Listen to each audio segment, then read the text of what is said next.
Now I request our Dr. Y. Rahul Adams, Civil Assistant Surgeon, Medical Officer, Primary Health Center, Peruru, Andhra Pradesh. Welcome, sir. Thank you, sir.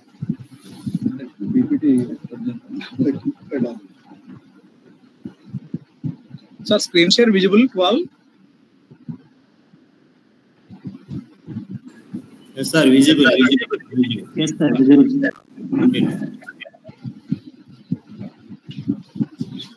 Good morning, one and all. Myself, Rahul Adams. I'm grateful for having me. Am I audible?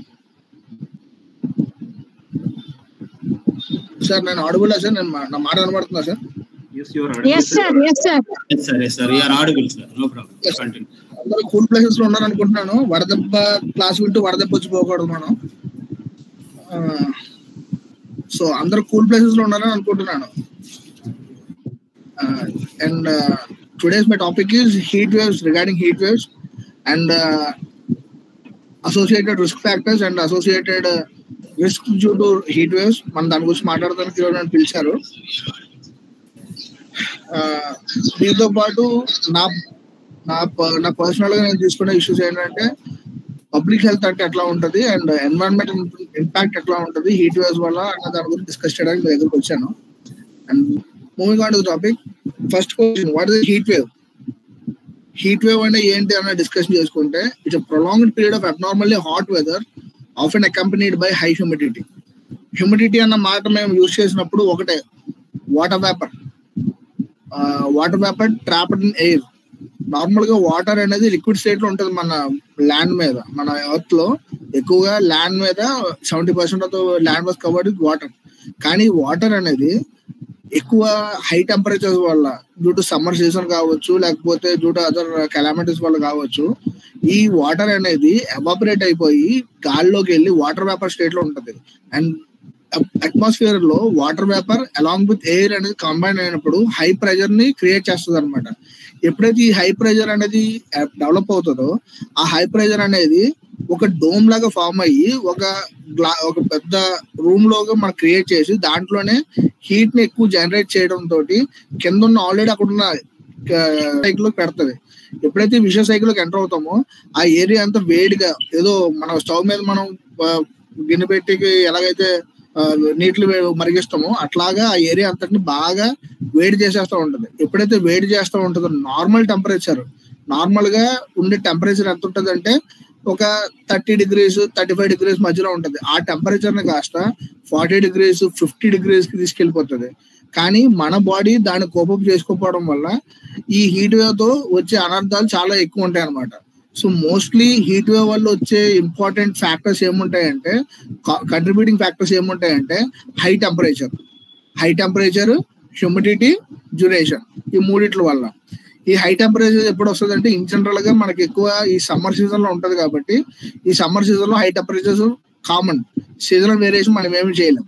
And humidity పరంగా చూసుకుంటే ఈ coastal areas లో, tropical areas లో humidity అనేది ఎక్కువగా ఉంటది. And duration అనేది వచ్చేసి ఎట్లా ఉంటది అంటే, కొంతమందికి సమ్మర్ టైమ్ 1 month 2 months ఉంటది. సో నార్దర్న్ హెమిస్ఫియర్ లో తీసుకుంటే అక్కడ సమ్మర్ టైం అంత ఎక్కువ ఉండదు. సదర్న్ హెమిస్ఫియర్ లో తీసుకుంటే సమ్మర్ టైం ఎక్కువ ఉండదు. కానీ ట్రాపికల్ ఏరియాస్ లో తీసుకుంటే సమ్మర్ టైమ్ కంపారిటివ్లీ ఎక్కువగా ఉంటుంది. సో 1 month 2 months ఎక్స్ట్రా ఉంటుంది అనమాట. సో ఈ డ్యూరేషన్స్ వీటి వల్ల ఈ హీట్ వేవ్ అనేది అబ్నార్మల్ హీట్ వేవ్ అనేది జనరేట్ అవడము. సో దీనివల్ల మన గ్లోబల్ గాను, తర్వాత ఎన్వైరన్మెంటల్ గాను, హెల్త్ పరంగా గాను, ఎకనామికల్ గాను అనేక ఆస్పెక్ట్స్ లో మనకి ఇబ్బంది కలిగే అవకాశాలు ఉంటాయి. So coming to the next point, this is what I said, heat dome అని చెప్పాను కదా. ఈ హీట్ డోమ్ అని చెప్పాను కదా, this is what I'm trying to explain. ఈ సమ్మర్ లో మన రొటేషన్, ఎర్త్ యాక్సిస్, వీటిలన్నిటిలో మనం చూసుకున్నట్లయితే సింపుల్ థింగ్, ఒక జెట్ స్ట్రీమ్ అనేది ఒకటి ఉంటుంది that runs around the globe. మనం ఎట్లాగా ఈ గ్లోబ్ యాక్సిస్ ఏదైతే ఉంటుందో, రొటేషన్ రెవల్యూషన్స్ లో ఎట్లాగే ఉంటుందో, ఈ కరెంట్స్ అని ఉంటాయి. దాంట్లో ఒక పేరు జెట్ స్ట్రీమ్ అనమాట. ఈ జెట్ స్ట్రీమ్ అనేది అట్లాగా గ్లోబ్ చుట్టూ తిరుగుతున్న టైంలో ఈ సమ్మర్ టైంలో కంపారిటివ్లీ వచ్చినప్పుడు ఈ ఓషానిక్ ప్లాట్ఫామ్స్ మీద ఏమవుతుంది అంటే ఆ టెంపరేచర్స్ ని హై ప్రెషర్ కి డెవలప్ చేస్తారనమాట. సో అక్కడ ఉన్న ఓషానిక్ ప్లాట్ఫామ్ లో ఉన్న వాటర్ అంతా ఎవాపరేట్ అయ్యి అవి అంతా హైగా రేజ్ అయినప్పుడు ఒక డోమ్ కింద ఫామ్ చేసి ఆ డోమ్ కింద ఉన్న ఎయిర్ కూడా హీట్ అప్ చేసుకుంటూ ఉంటాయి. ఎప్పుడైతే ఈ హీట్ అవుతున్న ఎయిర్ కూల్ గా ఉన్న ఎయిర్ కాస్త హీట్ అవుతుందో ఆ హాట్ ఎయిర్ పైకి రైజ్ అవుతుంది. కానీ already high pressure surface form అవుతుంది కదా, హై ప్రెషర్ సర్ఫేస్ మళ్ళీ పైన ఫామ్ అయిన హీట్ ఎయిర్ ని ఆ హీట్ అప్ అయిన ఎయిర్ ని కిందకి కొడుతుంది. దీని వల్ల ఈ ఏరియా అంతా వేడిగా మారిపోయే అవకాశాలు ఉంటాయి. దీన్నే ఏమంటామంటే హీట్ వేవ్ అంటాం. ఆ డోమ్ అన్నది ఏదో చిన్న బౌల్ లాగా అనుకుంటారు. ఒక ఎర్త్ పరంగా తీసుకుంటే గ్లోబల్ స్కేల్ లో తీసుకుంటే it covers around one continent. ఒక కాంటినెంట్ ని కవర్ చేసే అంత డోమ్ సైజ్ ఫామ్ అవుతుంది.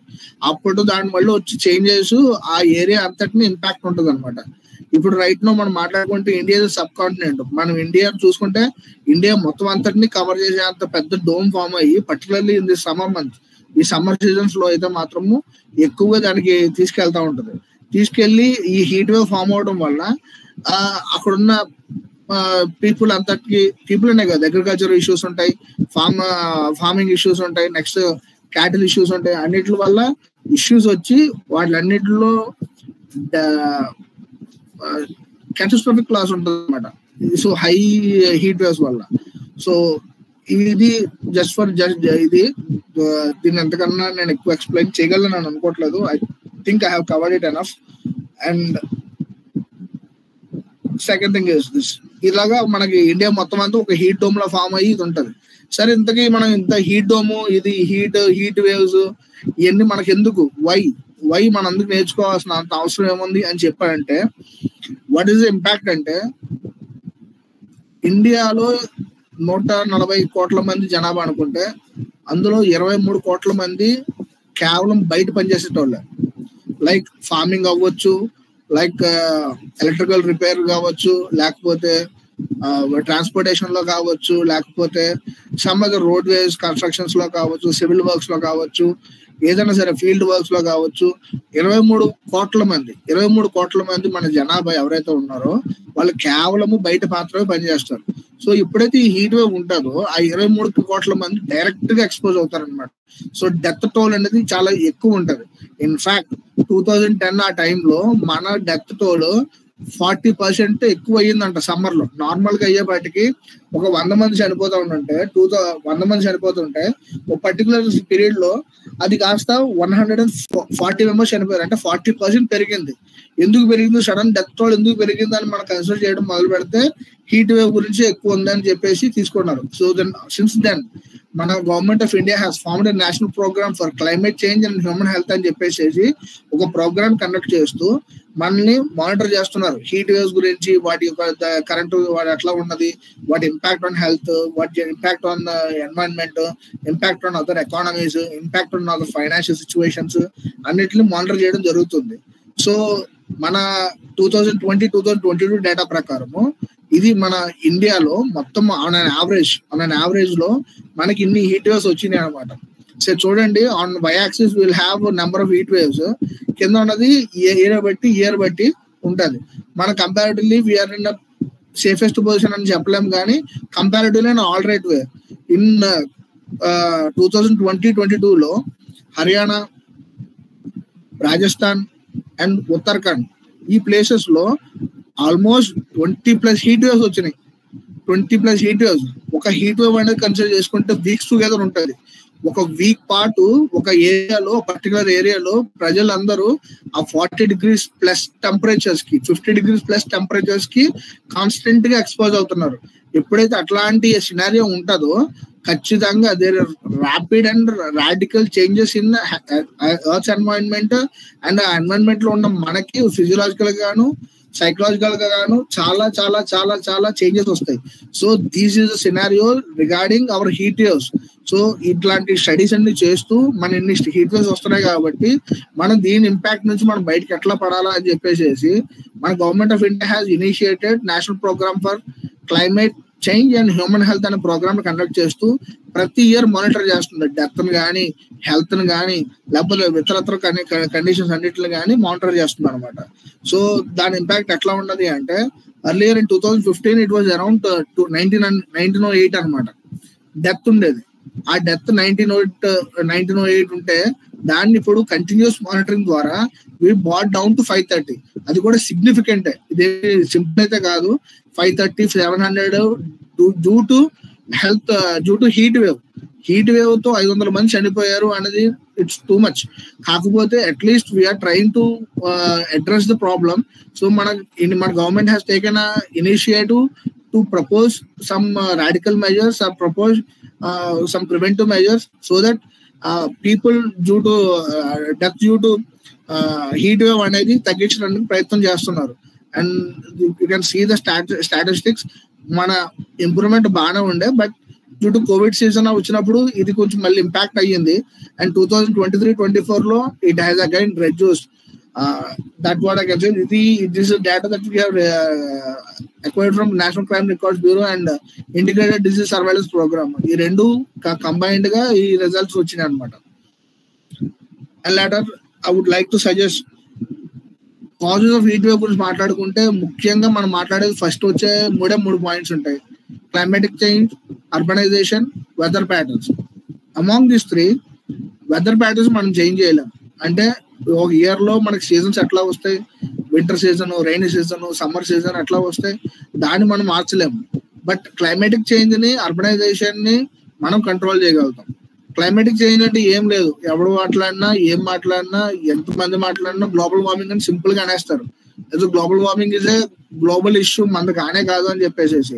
ఏదో నేను అమలాపురంలో ఉన్నాను, నా గ్లోబల్ వార్మింగ్ కి నాకు సంబంధం లేదు, నేను ఇక్కడ చేసే పనికి అక్కడ అంటార్టిక్ గ్లేజియర్స్ కలిగిపోతున్నాయంటే నాకు సంబంధం లేదు అంటే that is not right as per మా స్టడీస్ పరంగా. మనం చూస్తున్న స్టడీస్ పరంగా ఏదైతే అది కరెక్ట్ అయితే కాదు. క్లైమాటిక్ చేంజ్ అన్నది మాట్లాడుకుంటే each and every one are responsible. ఎట్లా మాట్లాడతాను అంటే, what we act locally that can impact globally, that I can say. ఇక్కడ మనం ఒక చెట్టు నాటాము అంటే that has an global impact. ఇక్కడ మనము ప్లాస్టిక్ పడేసాము అంటే that has a global impact. ఇక్కడ మనం ఒక ఏసీ ఆన్ చేసి అనవసరంగా ఒక ఏసీ ఆన్ చేసి వదిలేసినాము అంటే that has global impact. So climatic change అనేది ఏదో ఆ మేఘాలు ఆటపడాయి చూసుకుంటాయి, లేకపోతే చెరువులు ఎండిపోతాయి, అది కాదు. Climatic change is mostly human associated thing అనమాట. సో మన యొక్క రెస్పాన్సిబిలిటీ ఎక్కువ ఉంటుంది. ప్లాస్టిక్ వాడకం పెంచడం వల్ల, లేకపోతే మన ఏసీ యూసేజ్ పెంచడం వల్ల, లేకపోతే మన లిటర్ ప్రొడక్షన్ పెంచడం వల్ల, వీటిలన్నిటి వల్ల క్లైమాటిక్ చేంజ్ అనేది ఇంపాక్ట్ అవుతుంది. లార్జ్ స్కేల్ లో మనము గ్లోబల్ వార్మింగ్ అని చెప్తున్నాం కానీ it's a local warming impacting globally, అంతే, అంతకుమించి ఇంకేం లేదు. And the best example for human made global warming ఏమన్నా ఉన్నదంటే అర్బనైజేషన్. ఈ అర్బనైజేషన్ లో ఏమంటారంటే కాంక్రీట్ జంగిల్ అన్న మాట మీకు ఎక్కువ వినబడే ఉంటది. ఆ కాంక్రీట్ జంగిల్ అంటే ఏం లేదు, టాల్ స్కై స్క్రేపర్స్ ఉంటాయి, కాంక్రీట్ బిల్డింగ్స్ ఉంటాయి, సిసి రోడ్స్ ఉంటాయి. ఎవ్రీథింగ్ వాజ్ కార్నర్డ్ విత్, మన అంత నీట్ గా ఒక స్ట్రక్చర్డ్ గా ప్లాన్ చేసుకుని ఉంటాయి. ఎలక్ట్రికల్ పోల్స్, ట్రాఫిక్ పోల్స్ అన్ని నీట్ గా ఉంటాయి. But one thing we are missing is that heat absorption.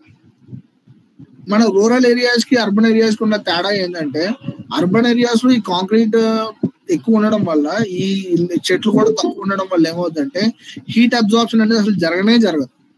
కానీ రూరల్ ఏరియాలో ఆ సినారీ ఉండదు. అక్కడ మట్టి రోడ్లు ఉంటాయి, చెట్లు ఉంటాయి, పొలాలు ఉంటాయి, వాటర్ బాడీస్ ఉంటాయి. ఇవన్నీ ఏం చేస్తాయంటే ఎంతో కొంత హీట్ ని లాగుతాయి, అబ్జార్బ్ చేసుకుంటాయి. సో దట్ అక్కడ హీట్ అనేది, హ్యూమిడిటీ అనేది ఎంతో కొంత తగ్గుతుంది. ఈ అర్బన్ జంగిల్లో వచ్చేసేపాటికి, కాంక్రీట్ జంగిల్లో వచ్చేసేపాటికి ఈ హీట్ అనేది అట్లా రిఫ్లెక్షన్ అయ్యి ఆ హ్యూమిడిటీని అక్కడ కంటిన్యూ పెట్టడం తోటి నార్మల్ గానే, అంటే ఇర్రెస్పెక్టివ్ ఆఫ్ సమ్మర్ కాకుండానే అక్కడ హీట్ వేవ్ జనరేట్ చేసుకున్నాం. ఆర్టిఫిషియల్ గా ఒక మినీ హీట్ వేవ్ ని, మినీ డోమ్ ని క్రియేట్ చేసుకుంటూ చేసుకుంటున్నాం. ఇప్పుడు ఇంకా అర్బనైజేషన్ ఇంకా డెవలప్ అవుతున్న టైంలో ఈ హీట్ వేవ్ అనేది ఇంకా పెరిగే అవకాశాలు ఉన్నాయి తప్ప తగ్గే అవకాశాలు అయితే తక్కువ. సో ఈ అర్బనైజేషన్ తో పాటు హీట్ వేవ్ ని కంట్రోల్ చేయాలంటే దానికి తగ్గట్టుగానే మనము మెటిక్యులర్ స్టెప్స్ తీసుకుంటూనే మనము దాన్ని ముందుకు తీసుకెళ్ళాలి. లేకుంటే urbanisation without any proper guidance తీసుకోకుండా మనం స్టెప్స్ తీసుకోకుండా కనుక చేసుకుంటే urbanisation is for our self doom అన్నది నా ఒపీనియన్. తర్వాత వెదర్ ప్యాటర్న్స్ అనే బయటకి తెలిసిందే. ఈ సమ్మర్ సీజన్ లో ఎండ పెరగడం అనేది నార్మల్, వింటర్ సీజన్ లో ఎండ తగ్గడం అనేది normal. It God's ordain system అది for our enjoyment and benefit. But దీంతో మన యాక్టివిటీస్ లైక్ అర్బనైజేషన్ కానీ, లైక్ మన ప్లాస్టిక్ యూసేజ్ కానీ, లైక్ మన అదర్ మన కార్బన్ డైఆక్సైడ్ ప్రొడక్షన్ కానీ, మన ఇండస్ట్రియలైజేషన్ కానీ, ఈ వెదర్ ప్యాటర్న్ కి అది తోడవుతా ఉంటుంటే ఆ ఇంపాక్ట్ కొంచెం ఎక్కువ అయ్యి హీట్ వేవ్ ప్రొడక్షన్ అనేది ఒక 2-3 వేవ్స్ ఉండాల్సిన దానికి కాస్త 10 వేవ్స్ 20 వేవ్స్ దాకా పెరిగిపోతుంది. ఎప్పుడైతే 10 వేవ్స్ 20 వేవ్స్ పెరిగిపోతుందో మన సమ్మర్ టైం కూడా పెరుగుతుంది. నార్మల్ గా back then my personal experiences మాట్లాడుకుంటే నేను 90s కిడ్ ని. ఆ టైంలో నేను చూసింది అయితే మాత్రము జూన్ జూలైకి చక్కగా వర్షాలు వచ్చేసేవి. బట్ ఈ రోజుల్లో we are not expecting that sort of things అనమాట. ఎందుకు అంటే ఈ టెంపరేచర్ మనం ఎప్పుడైతే హీట్ వేవ్స్ మనం పెంచుకుంటున్నామో మన సమ్మర్ టైమ్ మార్చ్ నుంచి it was shifted to August కానీ మన వర్షాలు పడతలేదు. దీనివల్ల ఏమవుతుందంటే హై ప్రైజెస్ ఎప్పుడైతే మెయింటైన్ అవుతాయో ఆ రావాల్సిన ఋతుపవనాలు ఏవైతే ఉంటాయో నైరుతు ఋతుపవనాలు అంటారు కదా, ఎంటర్ కానివ్వు, క్లౌడ్స్ ఎంటర్ కానివ్వు అనమాట. సో ఆ క్లౌడ్స్ ఎంటర్ కాకుండా ఈ ఏరియాస్ లో హీట్ వేవ్స్ అలా మెయింటైన్ చేస్తూ అట్లాగా సమ్మర్ టైం ప్రొలాంగేషన్ చేస్తాయి. సో నార్మల్ గా 2 months 3 months ఉండాల్సిన సమ్మర్ మనకి ఇప్పుడు ఎంత మంది అయిపోయింది, దగ్గరగా 4 to 5 months అయిపోయింది. సో దీనివల్ల కాన్స్టెంట్ గా హీట్ వేవ్స్ అనేవి జనరేట్ అవుతూ అవి మనకి చాలా ఎక్కువ డ్యామేజ్ చేస్తున్నాయి. మోడర్న్ హెల్త్ పరంగానే కాదు, ఎన్వైరన్మెంట్ పరంగా కాదు, ఎకనామికల్ గాను, క్యాటిల్ పరంగాను, తర్వాత మన సడన్ వైల్డ్ ఫైర్స్ మనం ఇంకా దాన్ని ఎక్స్పీరియన్స్ చేయలేదు. కానీ countries like Australia, countries like North America, they are experiencing those wild fires కూడా. ఆ వైల్డ్ ఫైర్స్ కూడా మనము ఇంకా ఎన్కౌంటర్ చేసే విధానంలోకి మనం వెళ్ళిపోవాలి. సో దీస్ కాజెస్ లో మనం మెయింటైన్ చేసుకోవాల్సింది అయితే మనం ఏవైతే తగ్గించగలుగుతామో అవన్నీ చేసుకోవడం బెటర్. అర్బనైజేషన్ నెగిటివ్ చేయట్లేదు, అర్బనైజేషన్ అగ్నెస్ట్ గా లేను. But urbanisation with proper guidance and meticulous steps to avoid heat global warming అన్నది నా మెయిన్ ఐడియా అంతే. ఓకే, సో ఇంత చేశా కదా, ఇంత చెప్తున్నాను కదా హీట్ వేవ్, హీట్ డోమ్ వల్ల దీనివల్ల ఏమవుతుంది, ప్రతి వారము ప్రతిరోజు ఒక మెడికల్ ఆఫీసర్ గా నేను ఏం చేస్తాను అని, తర్వాత మా పిఎస్సి లెవెల్లో ఏమవుతుందో ఎలాగవుతుందో వర్క్, ఆ విషయం గురించి మా రిసోర్స్ పర్సన్ ఒకసారి కామేశ్వరరావు గారు మీకు ఒక మాట చెప్తారు.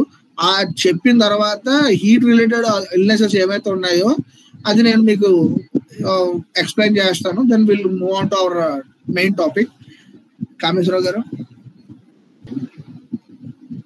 సార్, ఇప్పుడు ఈ హీట్ వేవ్స్ మీద యాక్చువల్గా మేము ఏంటంటే మా యొక్క ప్రైమరీ హెల్త్ సెంటర్ లెవెల్లో మేము కొన్ని విలేజెస్ ని మాకు మా ప్రైమరీ హెల్త్ సెంటర్ ఏవో ఉంటాయి, వాటిలన్నింటిలో కూడా డైలీ ఎండాకాలం అంతా అబ్జర్వ్ చేయడం జరుగుతుంది. అబ్జర్వ్ చేసి అంటే మేము ప్రతి కంపల్సరీగా మేము ప్రతి హౌస్ టు హౌస్ మేము తిరగడం జరుగుతుంది మా యొక్క ఫీల్డ్ స్టాఫ్ తోటి. వాళ్ళందరూ జరిగి ఎక్కడైనా ఇలాగ ఏంటంటే మనకి యాక్చువల్గా ఏంటంటే ఎక్కువ మంది పని చేసుకునే వాళ్ళు ఉంటారు, ఎవరు అంతా కూడా ఉంటారు. పనికి ఆహార పథకం అవ్వచ్చు, లేకపోతే వేరే చోట మనకి కన్స్ట్రక్షన్ సైట్ లో అవ్వచ్చు.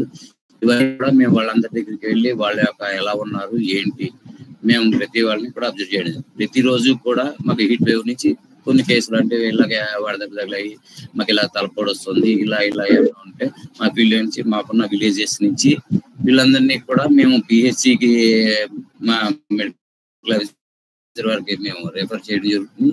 అలా ఉన్న వాళ్ళు ఎవరైతే ఉన్నారో వాళ్ళందరినీ కూడా మేము తీసుకొచ్చి వాళ్ళకి ముందుగా ఫస్ట్ ఆఫ్ ఆల్ మేము హెల్త్ ఎడ్యుకేషన్ చేస్తాం. మనం ఇలాగ ఉంటుంది, మీకు ఇలాగ ఉంటుంది, బాగా ఎండ ఉన్నప్పుడు మీరు ఇలాగ నీడ పట్టుకురండి, ఇలాగ ఏమైనా ఎక్కువ వడదెబ్బ కానీ తగిలిందా వెంటనే ఇమీడియట్ గా ఏంటంటే తడిపెట్టుతో ముందు అర్జెంట్ గా ఉళ్ళు తొడవండి. అలాగే లూజ్ డ్రెస్సులు ధరించండి. మీరు డైలీ కూడా మీరు ఏంటంటే లూజ్ గా ఉండేలా బట్టలు, కాటన్ బట్టలు వేసుకోండి.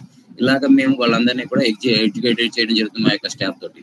వాళ్ళందరూ కూడా అలా అయినా సరే వాళ్ళు కొంతమంది హీట్ వేవ్ తోటి వాళ్ళు వడదెబ్బ తగలడం అంటూ జరిగితే వాళ్ళని పిహెచ్సి తీసుకొస్తాం. పిహెచ్సిలో ప్రైమరీ కేర్ ఆల్రెడీ అక్కడ ఏంటంటే ఇమీడియట్ గా వాళ్ళకి ప్రైమరీ కేర్ ఇవ్వడం జరుగుతుంది. అంటే ఓఆర్ఎస్ ప్యాకెట్స్ ఇవ్వడం, లేదా ఫ్లూయిడ్స్ ఎక్కించడం, బాగా ఎక్కువగా ఇది ఉంటే ఫ్లూయిడ్స్ ఎక్కించడం అది జరుగుతుంది. లేదంటే ఓఆర్ఎస్ ప్యాకెట్స్ కంపల్సరీగా ప్రతి మాకేంటంటే మా నెట్వర్క్ నుంచి కింద నా ఫీల్డ్ లెవెల్ వర్క్ దాకా కూడా ప్రతి వాళ్ళ దగ్గర ఓఆర్ఎస్ ప్యాకెట్ అనేది. అలాగే ప్రతి 10 మంది ఇళ్ళకి మా యొక్క హెల్త్ స్టాఫ్ వెళ్ళినప్పుడు వాళ్ళందరూ కూడా అక్కడ ఉన్న తల్లులు కావచ్చు, అంటే మెయిన్ ఏంటంటే మదర్స్ కి మనం ఇవ్వడం వలన పిల్లల్ని ఎక్కువ మొత్తంలో జాగ్రత్తగా చూసుకోగలిగే వాళ్ళు మదర్స్. అందుకని ఏంటంటే ఫస్ట్ ఆఫ్ ఆల్ వాళ్ళని హెల్త్ ఎడ్యుకేట్ చేస్తాం. వాళ్ళు ఏంటంటే అమ్మ ఇది మేము రెగ్యులర్ గా ఓఆర్ఎస్ ప్యాకెట్స్ ఇవ్వడం అనేది కాకుండా వాళ్ళు ఓఆర్ఎస్ ప్యాకెట్ మన దగ్గర లేదు, అవైలబిలిటీలో ఉంది. అవైలబిలిటీ ఉన్నప్పుడు మనం ఏం చేయాలి, వాళ్ళకి ఏ విధంగా మనం వెంటనే వాళ్ళు తీసుకోవాల్సిన జాగ్రత్తలు ఏంటి అని చెప్తాం. చిన్న పిల్లలకి 5వ సంవత్సరం పిల్లలకి ఏమంటే ఇలా వడదెబ్బ తగిలేసిందని వెంటనే వాళ్ళ తల్లులకి మనం చెప్పాల్సింది ఫస్ట్ ఆఫ్ ఆల్ మాట, మనం ఇది మీరు ఏం వద్దు, మీరు ఇంట్లో హోమ్ లెవెల్ ఫ్లూయిడ్స్ ఇంటికి వచ్చినప్పుడు వాళ్ళకి శుభ్రంగా పిల్లలకి ఇంట్లోనే కాస్త మీరు పెద్ద చిటికెడు సాల్ట్, కొంచెం చెంచాడు పంచదార, అలాగే 1 లీటర్ వాటర్ లో అచ్చల్లాచి నీటిలో కలుపుకొని తాగండి. ముందేటట్టుగా వెంటనే సప్రెస్ అవుతుంది. అంతకంటే ఎక్కువ ఇంకా ఇదిగా ఉంటే కనుక పిహెచ్సికి తీసుకొచ్చేయండి, మీకు అక్కడ ట్రీట్మెంట్ అనేది అవైలబిలిటీలో ఉంటుందని మనం చెప్పడం జరుగుతుంది. ఇప్పుడు ప్రెసెంట్ ఆఫ్ ఆల్ మన గవర్నమెంట్ కూడా మనకి ప్రతి విలేజ్ లెవెల్లో కూడా మాకు ఆయుష్మాన్ ఆరోగ్య మందిర్లని మనకి ఆల్రెడీ ఉన్నాయి. అది ప్రతి 2000 జనాభాకి 3000 జనాభాకి కూడా ఉన్నారు.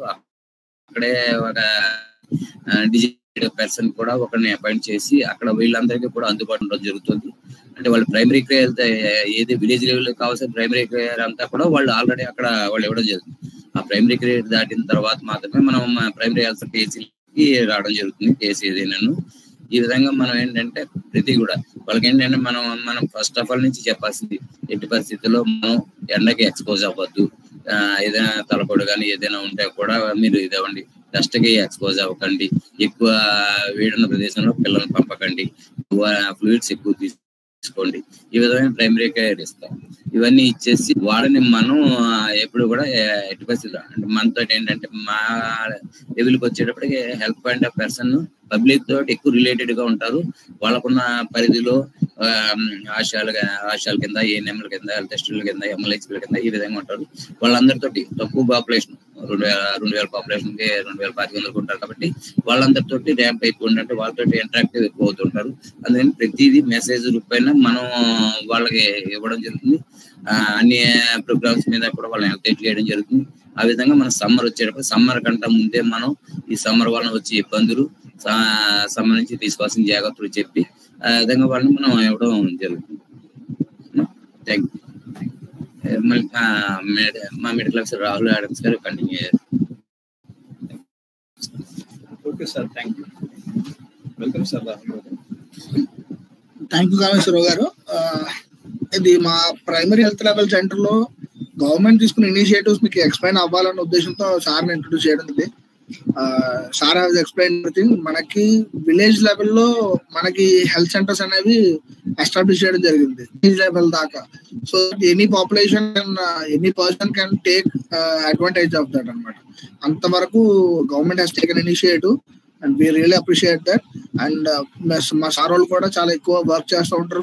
ఇన్స్పైట్ ఆఫ్ వడదెబ్బకి ఎక్స్పోజ్ కావద్దు అంటూనే వాళ్ళు మధ్యాహ్నం కూడా వాళ్ళు వెళ్ళి పాపం ఓఆర్ఎస్ లో డిస్ట్రిబ్యూట్ చేసిన టైమ్స్ ఉన్నాయి. కాలేజ్ ఎగ్జామ్స్ టైం ఇప్పుడు కానీ లేకపోతే తిరణాలు జరుగుతున్న టైంలో కానీ దే హ్యావ్ డన్ చాలా extraordinary job they are doing all. మాకు డేటా అంతా వస్తూ ఉంటుంది. ఎవ్రీ డే 2 o'clock అంతా సబ్మిట్ చేస్తూ ఉంటాం. ఆ డేటా రోజుకి ఎంతమంది ఎక్స్పోజ్ అయినారు, రోజుకి ఎంతమంది ఓఆర్ఎస్ ఇచ్చినాము, కొత్త ఓఆర్ఎస్ సెంటర్స్ ఎక్కడెక్కడ మేము మెయింటైన్ చేస్తున్నాం అంటే దాన్ని మేము డేటా ఎన్రోల్ చేయాలన్నమాట. And they are doing a phenomenal job. And right now regarding our major topic, heat wave వల్ల హెల్త్ రిలేటెడ్ ఇల్నెసెస్ ఏముంటాయి ఆ టాపిక్ ని నేను ఒక 4 క్లాసెస్ కింద తీసుకున్నాను. 4 కింద మీకు చెప్తాను. దాన్ని రెండు ఒక రకము, ఒక రకము. సో వాటి డిఫరెన్షియేషన్ మీకు తీసుకొచ్చి దీన్ని మిమ్మల్ని ఎడ్యుకేట్ చేయడం అనేది నా మేజర్ పాయింట్ ఈ రోజు. ఇంతప్పుడు దాకా మాట్లాడుకుంది ఏంటంటే హీట్ వేవ్ ఎలా ఫామ్ అవుతుంది ఏంటి అన్నదాని గురించి మాట్లాడుకున్నాం. ఓకే, ఫామ్ అయిన హీట్ వేవ్ వల్ల కంటిన్యూస్ 50 డిగ్రీ సెంటిగ్రేడ్ కానీ ఒక 40+45 డిగ్రీ సెంటిగ్రేడ్ అవడం వల్ల మన బాడీకి ఎటువంటి ఇంపాక్ట్ ఉంటుంది అన్న దాని గురించి ఇప్పుడు మాట్లాడుతున్నాం. What is the impact of heat on health? ఇది ఇక్కడ మీరు చూస్తున్న పిక్చర్ ఏవైతే ఉన్నదో ఇక్కడ 4 పాయింట్స్ ఉన్నాయి. Heat rash, heat cramps, heat exhaustion, heat stroke. ఈ 4 అనమాట. దీంట్లో first 2 heat rash, heat cramp ఒక category, heat exhaustion, heat stroke అనేది ఒక కేటగిరీ.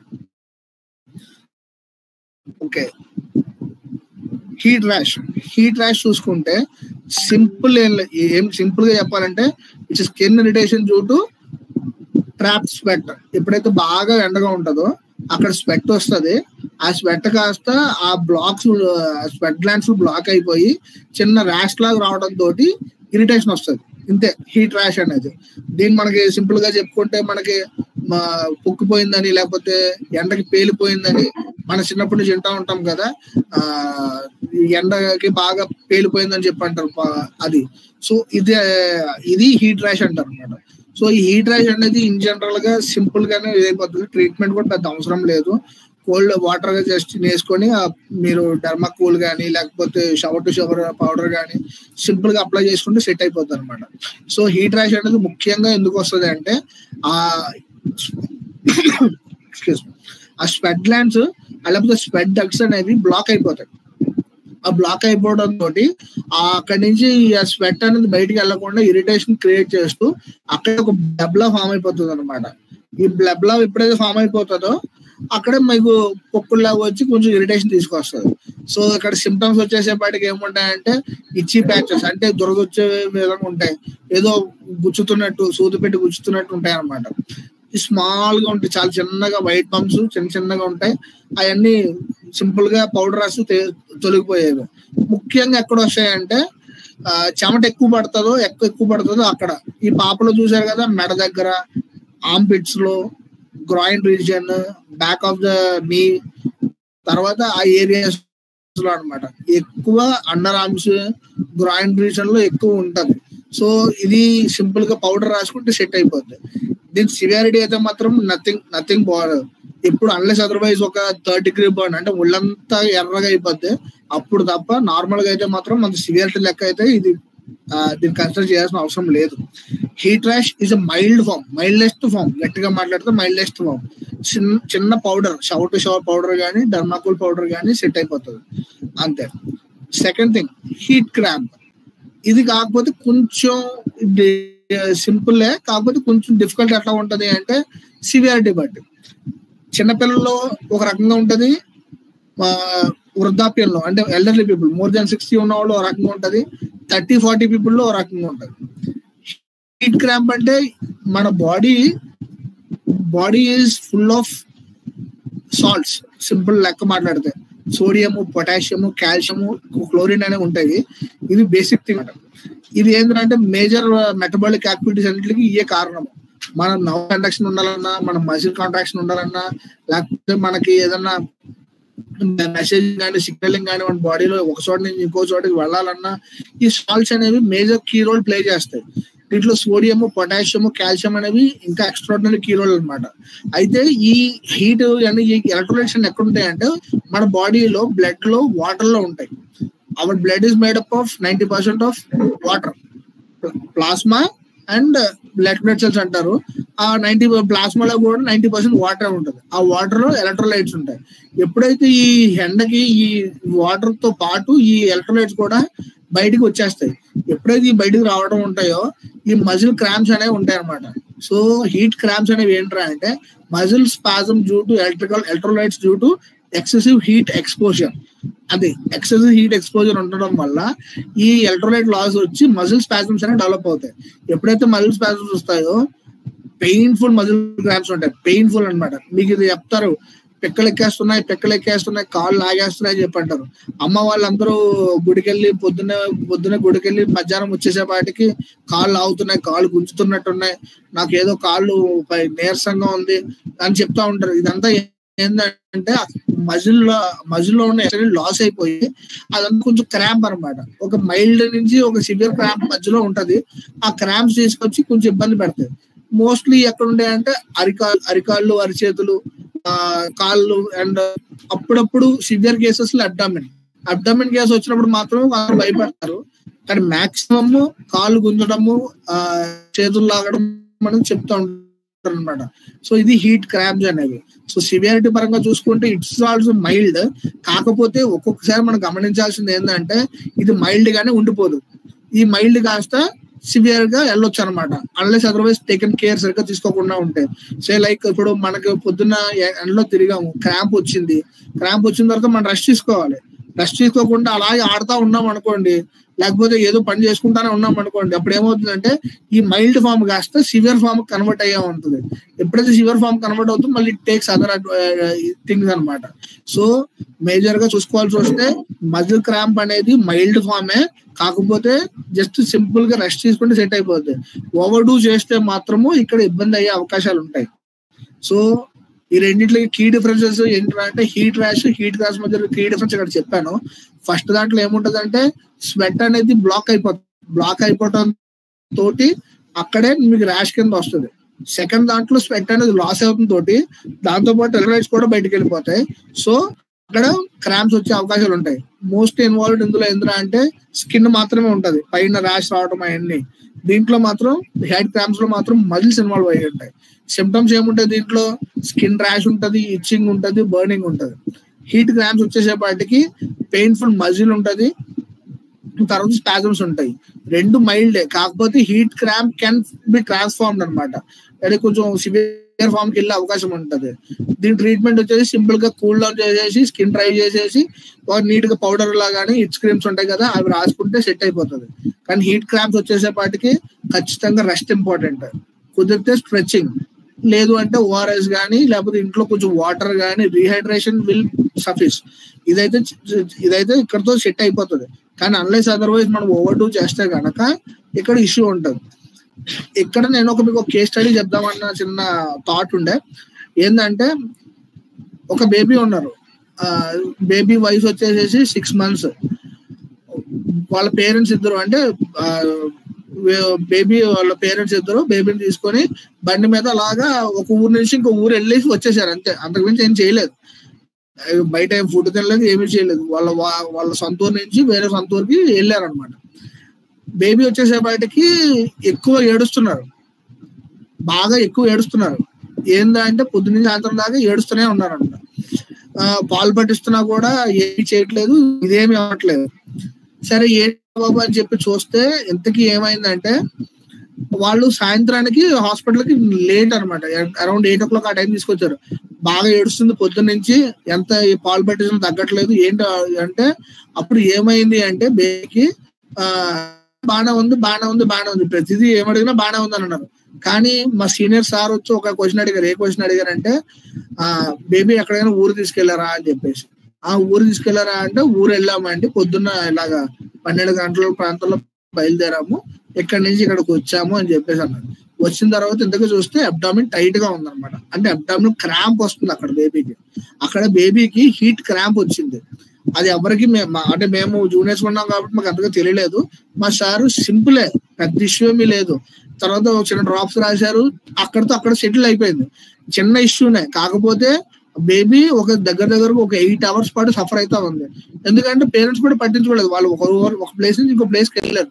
ఇక్కడ బేబీకి ఏంటంటే అబ్డామినల్ క్రాంప్ వచ్చింది, అదొక్కటే, ఇంకేమీ రాలేదు. అబ్డామినల్ క్రాంప్ ఒక్కటే సిమ్టమ్. ఇంకా బేబీ చెప్పలేదు కాబట్టి 6 months బేబీ ఇంకేం చెప్తుంది, ఏం చెప్పలేదు కాబట్టి ఎక్కువ ఏడుస్తా ఉందన్నమాట. ఒక 6 to 7 hours పాటు ఏడ్చింది. గాడ్స్ గ్రేస్ వల్ల ఏమీ అవ్వలేదు. బేబీకి తర్వాత చిన్న డ్రాప్ రాసిస్తుంతోటి సెటిల్ అయిపోయింది. తర్వాత పేరెంట్స్ కౌన్సిలింగ్ చేయడం జరిగింది. ఆ తర్వాత నాకు తెలిసి ఎప్పుడు వాళ్ళ మిస్టేక్ చేసి ఉండరు.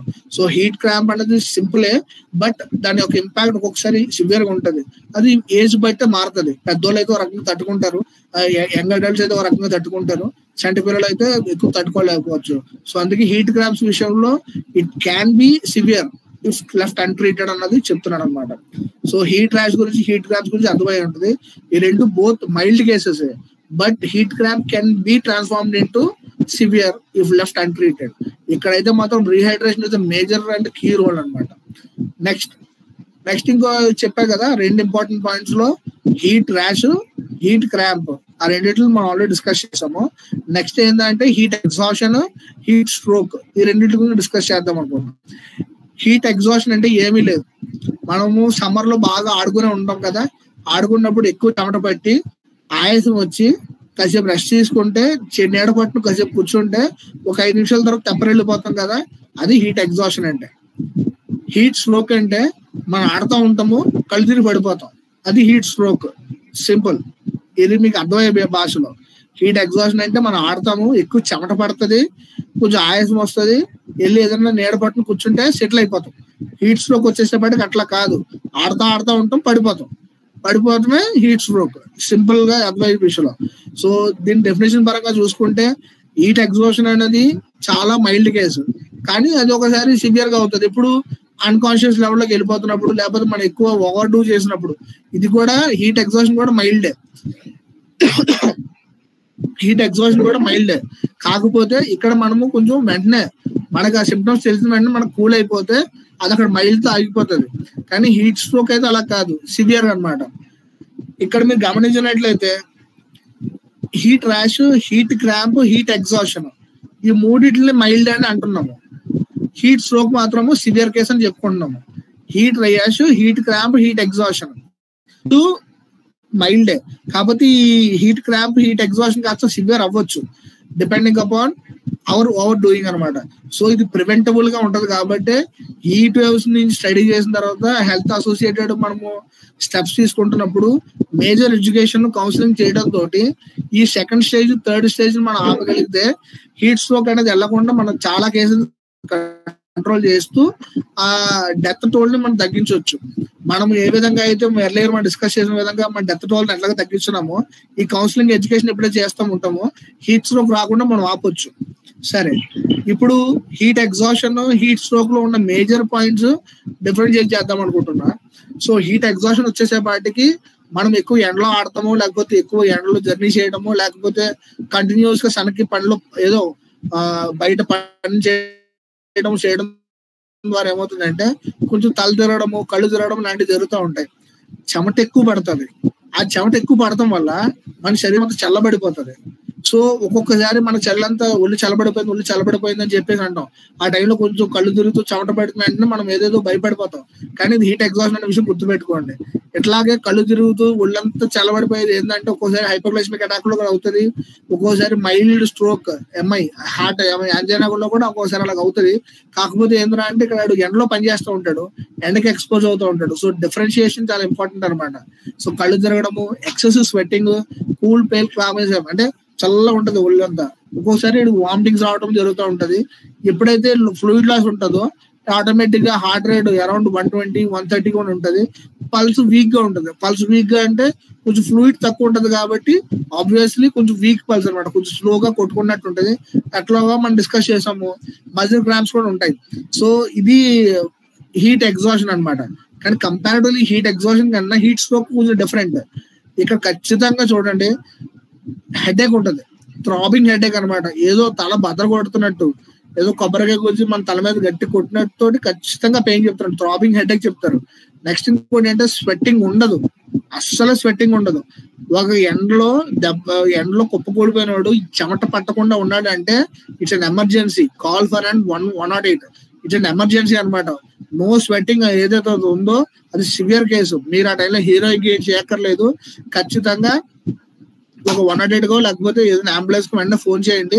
మీరు ఏమైనా చేయగలిగితే ఆ పర్సన్ తీసుకెళ్ళి ఒక నీడ పట్టును కూర్చోబెట్టండి. అది మనం చేయగలిగింది. బోత్ కేసెస్ లో ఏమవుతుందంటే టెంపరేచర్ వచ్చేసేపాటికి నియర్లీ 40 degrees ఉంటుంది. అంటే హై కోర్ టెంపరేచర్స్ ఉంటాయి, 102 degrees, 103 degrees ఉంటుంది. కానీ హీట్ స్ట్రోక్ లో ఖచ్చితంగా 103 degrees ప్లస్ ఉంటుంది అనమాట. ఆ హీట్ ఎగ్జాషన్ లో కూడా 102 ఉండొచ్చు. కాకపోతే ఇక్కడ కాన్షియస్ ఉంటాడు పేషెంట్. ఇక్కడ హీట్ స్ట్రోక్ లో మాత్రము పేషెంట్ అన్కాన్షియస్ అయ్యేదానికి అవకాశాలు ఎక్కువ ఉంటాయి అనమాట. ఇక్కడ ఏమవుతుందంటే హీట్ ఎగ్జాషన్ లో ర్యాపిడ్ ఉంటది, వీక్ పల్స్ ఉంటది. అంటే పల్స్ కొంచెం స్లో కొట్టుకున్నట్టు ఉంటది. కానీ హీట్ స్ట్రోక్ లో వచ్చేసేపాటికి ర్యాపిడ్ ఉంటుంది, స్ట్రాంగ్ అనమాట. అంటే ఇది మనకి లాస్ట్ మిగిలి ఉన్నది ఏదైతే ఉంటుందో, మన బాడీలో ఫ్లూయిడ్ ఏదైతే ఉంటుందో దాన్ని మొత్తం తోటి కొట్టుకుంటూ ఉంటుందో కొంచెం స్ట్రాంగ్ చేస్తూ ఉంటుంది. ఇది మంచి సైన్స్. అందంగా పడుకున్నట్టు ఉంటాడు, స్ట్రాంగ్ పల్స్ ఉంటాయి. తర్వాత ఏదో పడుకున్నట్టు జామ్గా పడుకున్నట్టు ఉంటుంది అనమాట, అంతే. కానీ ఇది చాలా సైలెంట్ కిల్లర్. ఇది హీట్ స్ట్రోక్ అనేది చాలా డేంజరస్. సో వెంటనే 108 ఫోన్ చేయడం. కానీ ఒక పర్సన్ బాగా ఆయాస పడుతూ చెమట ఎక్కువ పడుతూ కొంచెం అలాగే గా ఉంటే మాత్రం కొంచెం కూల్ చేసి కొంచెం గ్యాప్ మన గ్యాప్ రా. హీట్ స్ట్రోక్ పేషెంట్స్ అప్పుడు మాత్రం కొంచెం జాగ్రత్త చూడండి. స్వెట్టింగ్ లేకుండా అలా కామ్గా పడుకున్నట్టు ఎలా జస్ట్ పడుకున్నట్టే ఉంటారు, నిద్రపోతున్నట్టే ఉంటది, ప్రశాంతంగా ఉంటారు అనమాట. సో ఈ కేసెస్ కొంచెం క్రిటికల్. సో హీట్ స్ట్రోక్ అనేది మేము చూసే వాటిల్లో క్రిటికల్. ఈ పేషెంట్ కి చాలా emergency care important, ICU management important, cold saline infusion ఉంటుంది అనమాట. కోల్డ్ సెలైన్ అంటే నార్మల్ గా మనం నార్మల్ సెలైన్ ఎక్కిస్తాము, మనం రూమ్ టెంపరేచర్ ఉన్న సెలైన్ ఉంటుంది. కానీ ఈ పేషెంట్స్ కి ఏమవుతుందంటే డీప్ ఫ్రీజ్ లో పెట్టిన సెలైన్ తీసుకెళ్లి బాడీలో ఇన్ఫ్యూజ్ చేసేస్తాం అనమాట. సో టెంపరేచర్ 103 కాస్త మేము ఎంత తీసుకెళ్తామంటే 94, 95 తీసుకెళ్తాం. సో దట్ కంపెన్సేట్ చేయడానికి. లేదు అంటే ఆల్రెడీ లోపల ఉన్న బ్రెయిన్ లేకపోతే కిడ్నీ ఫ్రై అయిపోతాయి. సో ఇది హీట్ ఎగ్జాషన్, హీట్ స్ట్రోక్ లో ఉన్న థింగ్. అండ్ గురించి ఇక్కడ బిల్లింగ్ జరిగింది.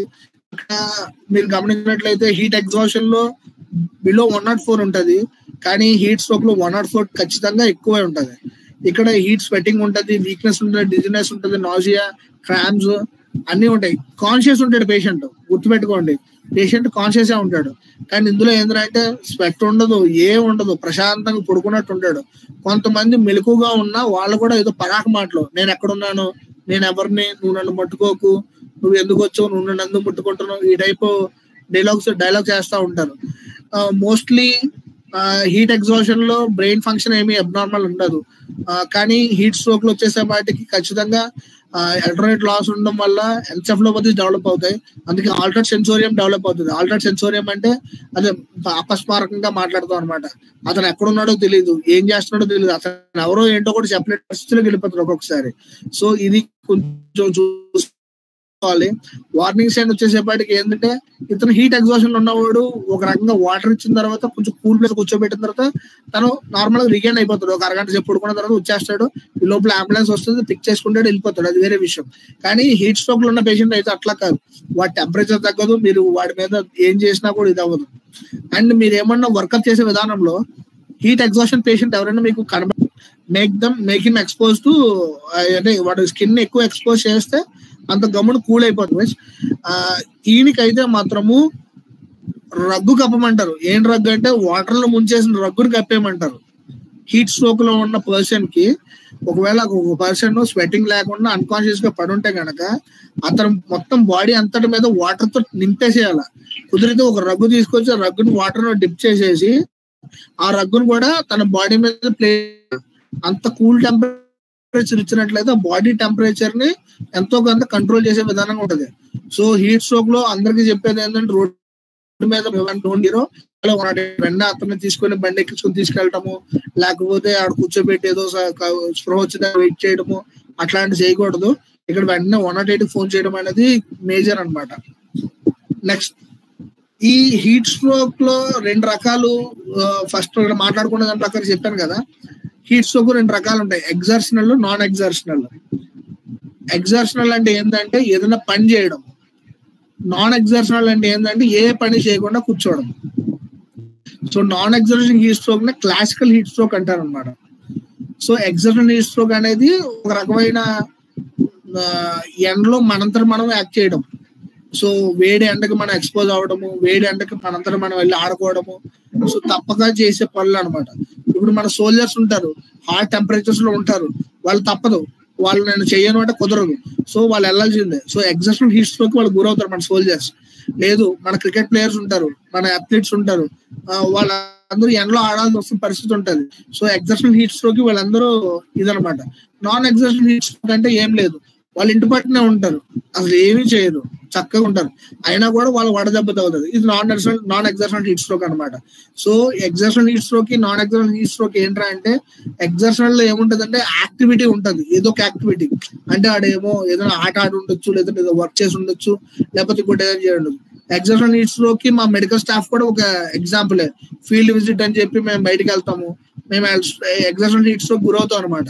సో దీంట్లో ఏముంటది అంటే ప్రైమరీ కాజ్ ఏముంటది అంటే ఇంటెన్స్ ఫిజికల్ యాక్టివిటీ ఉంటుంది ఎగ్జర్షన్ హీట్ స్ట్రోక్ లో, పర్టికులర్లీ ఇన్ హాట్ కండిషన్స్ లో మేము ఫిజికల్ యాక్టివిటీ చేస్తూ ఉంటాం. మెకానిజం ఏంటంటే excessive heat production due to exercise. Already మన బాడీ ఏంటంటే ఒక మెషిన్ అంటారు. మన మెషిన్ వర్క్ చేస్తున్నప్పుడు ఎంతో కొంత వేడి క్రియేట్ చేస్తుంది. ఆల్రెడీ వేడి క్రియేట్ చేస్తున్న దానికి బయట ఎక్స్పోజర్ అవుతున్న వేడి ఇంకా ఎక్కువ అయ్యి బాడీ కూలింగ్ సిస్టమ్ అంతటిని హ్యాంపర్ చేస్తుంది.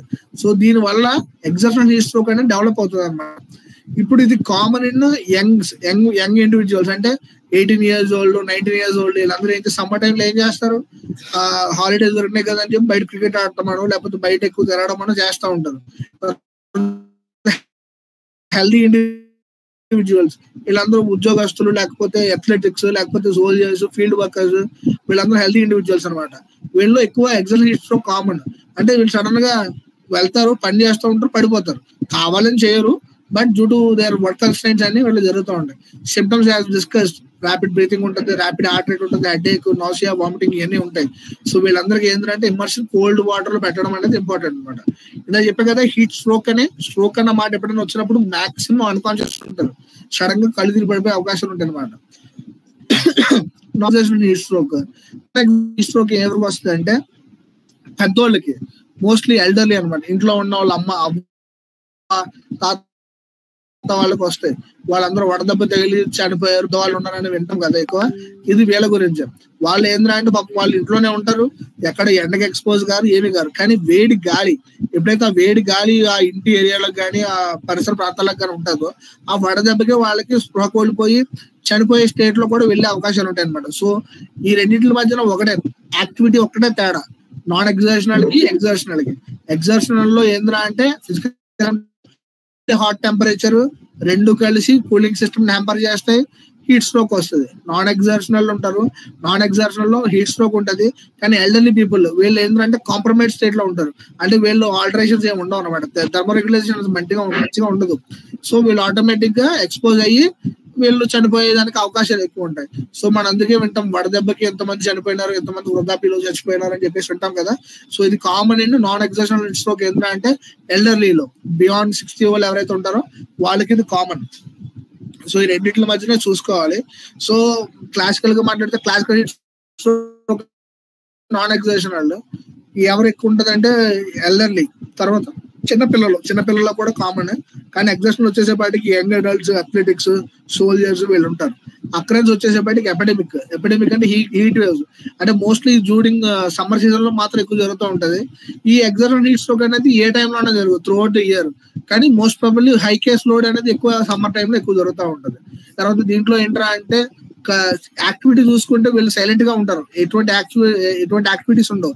కానీ ఎగ్జర్షన్ హీట్ స్ట్రోక్ లో అయితే మాత్రము ఫిజికల్ యాక్టివిటీ ఎక్కువగా ఉంటుంది. తర్వాత హెల్త్ స్టేటస్ వాళ్ళు చూసుకుంటే వీళ్ళు ఆల్రెడీ ఏదో హెల్త్ ఇష్యూస్ ఉంటాయి, డయాబెటిక్ అవ్వచ్చు, హైపర్ టెన్సివ్ అవ్వచ్చు, లేకపోతే ఎల్డర్లీ అసోసియేటెడ్ ఇబ్బందులు ఉండొచ్చు. కాకపోతే ఎగ్జర్షన్ హీట్ స్ట్రోక్ వచ్చేసేపాటికి అంత ఇష్యూస్ ఏముండవు, హెల్త్ ఇష్యూస్ ఏముండవు అనమాట. సో ఇది బేసిక్ థింగ్స్. మిగతావన్నీ ఉన్నాయి, కాకపోతే అవి మీకు అంత ఇదేమీ కాదు. బట్ ఒకటి థింగ్ అది చెప్పగలుగుతాను, ర్యాప్డోమయాలసిస్ అని ఉంటుంది అనమాట. ర్యాప్డోమయాలసిస్ అంటే అంత మాట్లాడుకున్నాం కదా. హీట్ స్ట్రోక్ లో కామన్ గా వినబడేది అంటే హీట్ క్రాంప్ అంటే ఏంటంటే మజిల్ క్రాంప్ అవుతుంది.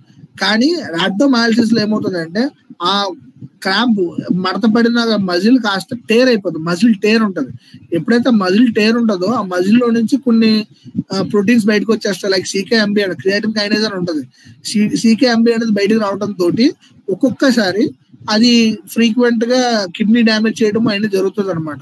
సో ఎగ్జర్షనల్ హీట్ స్ట్రోక్ వచ్చేసేపాటికి మోస్ట్లీ ఆ మజిల్ క్రాంప్, మజిల్ టేర్ అవడం తోటి ఒక్కొక్కసారి మనకి CKMB క్రియాటిన్ కైనేజ్ అని చెప్పి ఇక్కడ కనబడుతుంది కదా, క్రియాటిన్ కైనేజ్.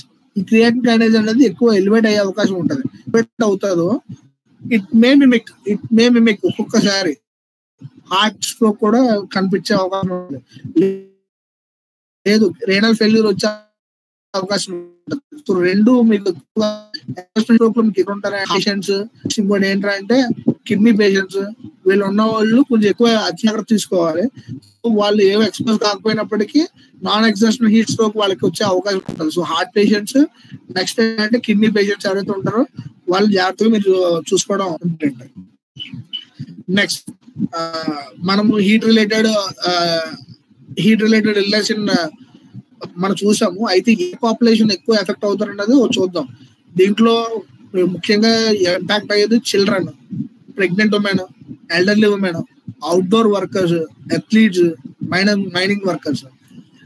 అయితే పిల్లల్లో ఎందుకు ఎక్కువ ఉంటుంది అంటే వై చిల్డ్రన్ ఆర్ ప్రోన్ ఎందుకు అంటే హైయర్ హీట్ అబ్జార్ప్షన్ ఉంటుంది. వాళ్ళ బాడీ సర్ఫేస్ ఏరియా అనేది చాలా తక్కువ, చిన్న ఏరియా. అంటే మీకు సింపుల్ లాంగ్వేజ్ చెప్పాలంటే ఒక గ్యాస్ స్టవ్ మీద ఒక చిన్న పిండి వేయండి, ఒక పెద్ద పిండి వేయండి, ఏం టైం తీసుకుంటుంది? చిన్న పిండి స్పీడ్గా ఇది అయిపోతుంది. సో చిన్నపిల్లలు కూడా అంతే, చిన్న బాడీ సర్ఫేస్ ఉంటుంది కాబట్టి వాళ్ళ హీట్ ఎక్స్పోజర్ సడన్ గా జరిగినప్పుడు వాళ్ళు వెంటనే మొత్తం అంత బాడీలో ఉన్న చేంజెస్ అని వెంటనే వచ్చేస్తాయి. సెకండ్ థింగ్, మనకి ప్రొడ్యూస్ చేసినంత స్వెట్ వాళ్ళు ప్రొడ్యూస్ చేసుకోలేరు. సో లో స్వెట్ ప్రొడక్షన్ ఉంటుంది చిన్నపిల్లల్లో. సో స్వెట్ అనేది ఏంటంటే అంటే బాడీ కౌంటర్ మెకానిజం అన్నమాట. సో వేడి వచ్చింది, స్వెట్ ఏం చేస్తుంది అంటే చల్లబరుస్తానికి ప్రయత్నం చేస్తుంది. కానీ పిల్లల్లో ఆ చల్లబరిచే ఆ ఇష్యూ ఉండదు అనమాట. తర్వాత నెక్స్ట్ ఏంటంటే థర్మో రెగ్యులేషన్. మన థర్మో రెగ్యులేషన్ అంటే మన బాడీ ఒక టెంపరేచర్ ఉంటుంది. మన నార్మల్ టెంపరేచర్ మనం వచ్చేసి 36.8 to 37.8 మధ్యలో ఉంటుంది అనమాట. అయితే మన బాడీ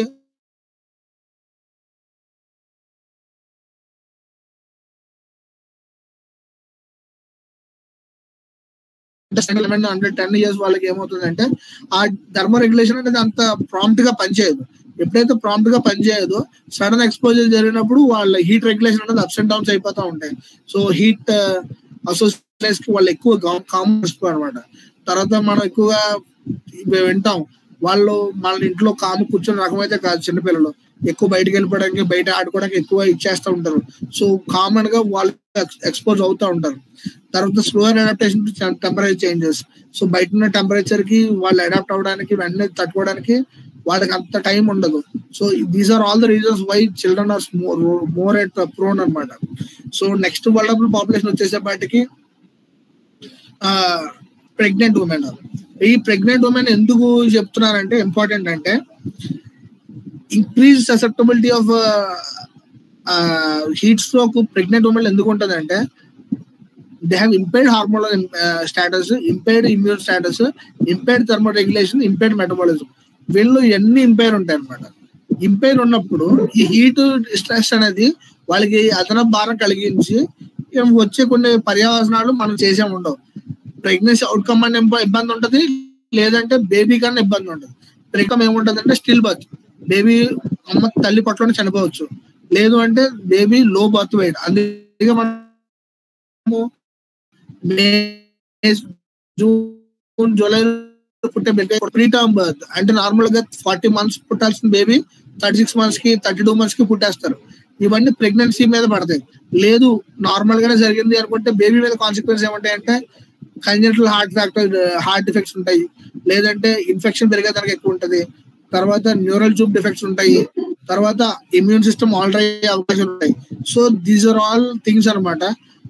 ఒక ప్రెగ్నెంట్ ఉమెన్ మీద కనుక ఇది అయితే కనుక బర్త్ డిఫెక్ట్స్ పెరిగే అవకాశాలు ఉంటాయి, ఫెటల్ డెవలప్మెంట్ సరిగ్గా ఉండకపోవచ్చు, తర్వాత increase risk factors for miscarriage అంటే అబార్షన్స్ ఎక్కువ అయ్యే అవకాశాలు ఉంటాయి, reduce blood flow to the బేబీకి బ్లడ్ ఫ్లో తక్కువ అయ్యే అవకాశం ఉంటది. సో ఇవన్నీ కారణాలు. వీటిలన్నిటి వల్ల pregnant women vulnerable population. First vulnerable population children, second వచ్చేసేపాటికి ప్రెగ్నెంట్ ఉమెన్, తర్వాత థర్డ్ వచ్చేసేపాటికి మనం ఎక్కువ వినేది ఎల్డర్లీ పీపుల్. ఇందాక డిస్కస్ చేసుకున్నాం కదా, 60+ ఎవరైతే ఉంటారో వాళ్ళందరూ ఖచ్చితంగా డయాబెటిక్, హైపర్ టెన్షన్ వీళ్ళందరితో కూడి ఉంటారు. సో డయాబెటిక్, హైపర్ టెన్షన్ ఎవరైతే ఉంటారో ఆల్రెడీ వాళ్ళకి బ్లడ్ ఫ్లో సిస్టమ్స్ కానీ వాళ్ళ మెకానిజమ్స్ కానీ అన్ని హ్యాంపర్ అయి ఉంటాయి. ఈ హ్యాంపర్ అయిన దాంట్లో హీట్ స్ట్రెస్ వల్ల ఏదైనా వాళ్ళకి గురైనప్పుడు ఇమ్మీడియట్ ప్రోన్ ఫర్ అనమాట, వాళ్ళకి ఇబ్బంది వచ్చే అవకాశం ఉంటుంది. తర్వాత మనకి డిస్కస్ చేసుకున్న పీపుల్, అవుట్డోర్ వర్కర్స్ కానీ, అథ్లీట్స్ కానీ, మైనింగ్ వర్కర్స్ కానీ వీళ్ళందరూ ఏమవుతారంటే ఎగ్జర్షనల్ హీట్ స్ట్రోక్ ఎక్స్పోజ్ అయ్యే దానికి ఎక్కువ అవకాశాలు ఉన్నాయి అనమాట. So due to their work constraints కావచ్చు, దేర్ ప్రయర్ కమిట్మెంట్స్ కావచ్చు, డ్యూ టు దేర్ వాళ్ళ ఓత్ వల్ల కావచ్చు, వాళ్ళు చేసేదానికి ఈ అవుట్డోర్ వర్కర్స్ కానీ, అథ్లీట్స్ కానీ, ఫీల్డ్ వర్కర్స్ కానీ, మైనింగ్ వర్కర్స్ అక్కడ ఎక్కువ టెంపరేచర్స్ ఉంటాయి, సోల్జర్స్, తర్వాత ఫీల్డ్ స్టాఫ్, ఒక హాట్ రీజన్ లో పనిచేసే ఫీల్డ్ స్టాఫ్ ఉంటారు. వీళ్ళందరూ వల్నరబుల్ పాపులేషన్ అనమాట. So these people are suppose to take proper nutrition, proper hydration, proper care తీసుకోకుండా కనుక వీళ్ళు కనుక ఉంటే అవుట్కమ్స్ అనేవి ఎక్కువ ఉంటాయి. సో మన national programme for climate change and human health దాంట్లో ప్రెగ్నెంట్ ఉమెన్ కి చిల్డ్రన్ కి ప్రాముఖ్యమైన ఇస్తున్నారు అనమాట. సో ఆ ప్రోగ్రామ్స్ కిందనే చిల్డ్రన్స్ కి ఒంటిపొడి బళ్ళు పెట్టడము, ప్రెగ్నెంట్ ఉమెన్ ని గమ్మున రాకుండా చేయడము, వాళ్ళ ఇంటి దగ్గరికి ఎక్కువ మెడిసిన్స్ విధంగా ఆశా సిస్టమ్ ని ఎంకరేజ్ చేయడము, ఏఎన్ఎం సిస్టమ్ ని ఎంకరేజ్ చేయడం చేస్తున్నారు. So these are all the things that are being done in the from the government side. And ఒక పర్టికులర్ గా 3 కేసెస్ మీకు చెప్దాం అనుకుంటున్నాను. యాజ్ అన్ ఎక్స్పీరియన్స్ ఉన్న ART medical centre, ART centre లో పనిచేసిన ఎక్స్పీరియన్స్ ఉందంటే మేము ఏం చూసేటోళ్ళం అంటే హెచ్ఐవి పేషెంట్స్ మాకు డెత్ రేట్ అనేది ఎక్కువ in the month of summer ఉండేది. సమ్మర్ మంత్స్ లో ఎక్కువ ఉండేది అనమాట. సో లైక్ ప్రతి ఇయర్ ఒక 3000 మాకు స్టాఫ్ 3000 మా పేషెంట్లు ఉంటే ఒక 10% డెత్ అనేది ఉంటది నార్మల్ గా. అంటే 300 మెంబర్స్ చనిపోతారు. ఆ 300 లో కూడా ఒక 100 to 150 మెంబర్స్ సమ్మర్ మంత్స్ లో చనిపోయారు అనమాట. ఇది ప్రయర్ 2020 ఆ టైంలో చూసుకున్న డేటా నాకు గైడ్ లైన్స్ వాటిలోంచి వచ్చినప్పుడు మేము చూసిన అబ్జర్వ్ చేసిన అనమాట. సో దీన్ని మేము ఏం చేసామంటే చిన్న చేంజెస్ చేసాం. ఏం చేశారంటే ఈ 9 to 1 కాకుండా నార్మల్ గా 9 to 4 వర్కింగ్, 9 to 4 కాకుండా ఏం చేశారంటే 7 to 10 పెట్టారు. సో ఏఆర్టీ సెంటర్ ని 7 to 10 మధ్యన ఓపెన్ చేయడం పెట్టారు. ఎప్పుడైతే మార్నింగ్ 7 to 10 పేషెంట్ రావడము, 7కి 8కి తీసుకెళ్ళిపోవడము, 10 లోపు మొత్తం అంతా జరిగిపోయేది. మేము ఆఫ్టర్నూన్ మా వర్క్ మేము చేసుకునేటోళ్ళం. ఎప్పుడైతే అలా చేయడం మొదలు పెట్టామో హెచ్ఐవి పేషెంట్ అసోసియేటెడ్ లో డెత్ అనేది సమ్మర్ మంత్స్ చాలా తగ్గింది. అంటే ఇట్ వాజ్ డౌన్ టు దగ్గరగా ఒక 20కో 30కో వచ్చేసింది. సో చిన్న మార్పే, కాకపోతే ఇట్ గాట్ బిగ్ ఇంపాక్ట్ అనమాట. సో ఆ ఎల్డర్లీ పీపుల్ ఎవరైతే ఉన్నారో, అంటే హెచ్ఐవికి సంబంధించిన పీపుల్ ఒక 50+ ఏజ్ ఉన్న వాళ్ళు ఎవరైతే ఉన్నారో వాళ్ళందరూ దీని నుండి బెనిఫిట్ అయితే తీసుకున్నారు. సో 7 to 10 అనేది మేము పెడతాం జరిగింది. తర్వాత క్యాన్సర్ పేషెంట్ లో ఏమవుతుంది అంటే కెహెక్సియా అని ఉంటుంది. కెహెక్సియా అంటే ఏంట్రా అంటే ఫ్యాట్ లాస్. మన బాడీ అనేది ఫ్యాట్ చాలా ఇంపార్టెంట్. మన బాడీలో ఫ్యాట్ అనేది చాలా ఇంపార్టెంట్. సో దట్ అది ఏంటంటే ఒక హీట్ రెగ్యులేటర్ లా పనిచేస్తుంది. కానీ క్యాన్సర్ పేషెంట్లు ఏమవుతుందంటే ఆ హీట్ రెగ్యులేషన్ కి ఆ ఫ్యాట్ ఏమి ఉండదు. ఆ మొత్తం ఫ్యాట్ లాస్ అనేది కంప్లీట్ 0 అయిపోతుంది. అందుకే వాళ్ళు సన్నగా బక్కగా అయిపోతారు. సో ఎప్పుడైతే అట్లా జరుగుతుందో క్యాన్సర్ పేషెంట్స్, ఈ ఒక పేషెంట్ ఏమీ లేదు, ఇంట్లో ఉన్నాడు, కీమో తీసుకున్నాడు, అన్ని తీసుకున్న తర్వాత ఆయనకి ఏమైందంటే బ్లడ్ ట్రాన్స్ఫ్యూజన్ చేయాల్సి వచ్చింది. సో బ్లడ్ ట్రాన్స్ఫ్యూజన్ కోసం అని చెప్పేసి ఆయన నేను పనిచేస్తున్న హాస్పిటల్కి ఆయన వచ్చారు. వచ్చినప్పుడు ఏమీ లేదు, వచ్చారు, పడుకున్నారు, చనిపోయారు. ఇక బ్లడ్ ట్రాన్స్ఫ్యూజన్ కూడా స్టార్ట్ చేయలేదు. అంత సివియారిటీ. కనుక్కున్నాం ఏమంటే ఆయన జస్ట్ బండి ఎక్కి వచ్చారంట, ఆటో కూడా రాలేదు, ఆయన బండి మీద వచ్చేసినారు సింపుల్ గా. అది 11 ఆ ప్రాంతంలో వచ్చారు మిడ్ సమ్మర్ లో క్యాన్సర్ పేషెంట్, పోస్ట్ కీమో తీసుకున్న పేషెంట్ మార్నింగ్ 11 o'clock బండి మీద వచ్చిన తర్వాత ఆయన మా బెడ్ మీద వచ్చారు, బాగా ఆయాసంగా ఉన్నారు, వెంటనే స్పృహ తప్పి పడిపోయారు, చనిపోయారు. సో మీకు 2 కేసులు ఎందుకు చెప్తున్నానంటే, హెచ్ఐవి పేషెంట్, క్యాన్సర్ పేషెంట్ ఎందుకు చెప్తున్నానంటే దీస్ ఆర్ వల్నరబుల్ పీపుల్ అనమాట. సో వల్నరబిలిటీ ఎక్కువ ఉంటుంది. సో హెచ్ఐవి పేషెంట్ లో మేము చేంజ్ చేసిన మార్పులు కొంతమంది బతికించినాయి, కొంతమంది బెనిఫిట్ తీసుకున్నారు. నేను చూసిన ఎగ్జాంపుల్లో ఈ ఈ క్యాన్సర్ పేషెంట్ పోస్ట్ కీమో ఎంత ఎక్స్పోజర్ కూడా లేదు, జస్ట్ ఫ్యూ అవర్స్ కూడా కాదు, few minutes, less than an hour. ఆ అవర్ ఎక్స్పోజర్ గానే ఆయన డెత్ కి గురైనారు అనమాట. సో అంత ఇంపాక్ట్ ఉంటుంది హీట్ వేవ్ అనేది. సో నెక్స్ట్ ఇంకా మేము ఫర్దర్ గా చూస్తే ఏంటంటే డయాబెటీస్ కేసెస్ చూసాము, హైపర్ టెన్షన్ కేసు చూసాము. ఈ హైపర్ టెన్షన్ లో కేసెస్ ఈ సమ్మర్ సీజన్ లో ఏమవుతుందంటే హైపర్ టెన్షన్ పెరిగిపోతుంటుంది. ఎందుకంటే హీట్ వేవ్ వల్ల ఇరిటేషన్ రావడంతో హైపర్ టెన్షన్ పెరగడము, తర్వాత డయాబెటీస్ స్ట్రెస్ సూచించడం వల్ల డయాబెటీస్ అన్కంట్రోల్ ఉండడము, ఇవన్నీ మేము చూస్తున్నాము. So these are the case studies in my experience that I have faced. సో ఇవన్నీ మీతో డిస్కస్ చేస్తున్నాం so that you will have an insight, so that you can share with your people where you can educate those with this particular scenarios. So diabetic people ఎవరైనా ఉంటే so వాళ్ళని expose కానివ్వద్దు. తర్వాత hyper tension people ఎవరైనా ఉంటే వాళ్ళని కూడా expose కానివ్వద్దు. Cool and calm places లో ఉంచడానికి ప్రయత్నం చేయండి. దీస్ ఆర్ ఆల్ ఈ డేటా తోటి మీరు కొంచెం ప్రిపేర్నెస్ లోకి వెళ్తారన్నది నా ఉద్దేశం. అండ్ ప్రిపేర్నెస్ లో భాగంగా మేము మాట్లాడేది వస్తే taking great initiative in regarding this preparedness అన్న మాట గవర్నమెంట్ ఆఫ్ ఇండియా గురించి చెప్పాల్సి వస్తుంది. సమ్మర్ యాక్టివిటీ గురించి ఎప్పుడు ఉంటుంది అంటే మనకి మార్చి, ఏప్రిల్, మే, జూన్ ఉంటుంది.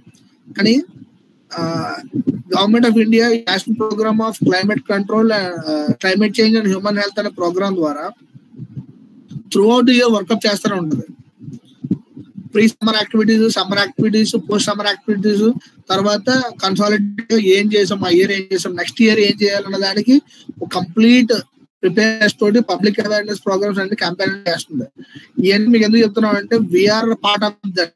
మా పిహెచ్సి సెంటర్ లో మేము ఏమేమి చేయాలి, ఎలా చేయాలన్న దాని మీద మాకు ఒక ఐఈసి అనమాట, ఒక పోస్టర్స్ ఇస్తారు, ఒక ప్యాంప్లెట్స్ ఇస్తారు, క్యాంపెయిన్ ప్రోగ్రామ్స్ ఎలా కండక్ట్ చేయాలి, ఓఆర్ఎస్ ఎక్కడ పెట్టాలి, ఎంతమంది పేషెంట్లు వస్తున్నారు అన్న దాని మీద సమగ్ర డేటా అంతటా మా దగ్గర తీసుకుంటూ ఎర్లీ వార్నింగ్స్ అనమాట, స్కూల్ పిల్లలకి ఏం చేయాలి, తర్వాత టీచర్స్ కి ఏం చేయాలి, వాళ్ళు ఎలా ఎడ్యుకేట్ చేయాలి, హాఫ్ డే స్కూల్స్ ఇనిషియేట్ చేయడము, అన్నింటి గురించి చెప్తాను అనమాట. సో ఇది government of India central level నుంచి పెరిఫరల్ లెవెల్ వరకు ఒక పెద్ద ప్రోగ్రామ్ రన్ అవుతుంది. ఆ రన్ అవుతుందో మనం ప్రిపేర్డ్ గా అవేర్నెస్ గా ఉండి ఆ ప్రాసెస్ లో భాగంగానే ఇట్లాంటి వెబినార్స్ కూడా కండక్ట్ చేయడము, ఎడ్యుకేట్ చేయడము, సో మాస్ కౌన్సిలింగ్ లాంటివి జరగడానికి హెల్ప్ చేయడము దీనికి ప్రిపేర్నెస్ లో భాగము. So early warnings, early realisations, ఎర్లీగా మనం కొన్ని స్టెప్స్ తీసుకొని కొన్ని సెక్యులర్ గా మనము కొంచెం సేఫ్ గా ఉండే విధంగా మనము డెసిషన్స్ తీసుకోవడానికి బాగుంటుంది. నెక్స్ట్ థింగ్ ఏంటంటే ఇన్ఫ్రాస్ట్రక్చర్స్ అండ్ అర్బన్ ప్లానింగ్. ఇందా మాట్లాడుకుంటాం కదా, అర్బన్ హీట్ ఐలాండ్ ఎఫెక్ట్స్ అని ఉండే కదా. అర్బన్ హీట్ ఐలాండ్ ఎఫెక్ట్స్ వల్ల కాంక్రీట్ జంగిల్ డెవలప్ అవుతుంది. ఆ కాంక్రీట్ జంగిల్ డెవలప్ కాకుండా ప్లాంటేషన్స్, దాంతో పాటు ఆర్కిటెక్చరల్ బ్యూటీస్ పట్టుకొచ్చి అర్బనైజేషన్ డెవలప్ చేయడం అనేది మనకు కొంచెం బెటర్. ఇన్ఫ్రాస్ట్రక్చర్ పరంగా చూసుకుంటే కాంక్రీటే కాకుండా కాంక్రీట్ ఆల్టర్నేటివ్స్, కొంచెం కూల్నెస్ పెంచేదానికి, హెల్త్ సిస్టమ్ మన ఇన్ఫ్రాస్ట్రక్చర్ ని స్ట్రెంగ్తన్ చేయడానికి కాంక్రీట్ ఆల్టర్నేటివ్స్ ఏమైనా ఉంటాయి తీసుకురావడానికి మన గవర్నమెంట్ అండ్ లోకల్ అథారిటీస్ అన్ని మనకు హెల్ప్ చేస్తున్నాయి.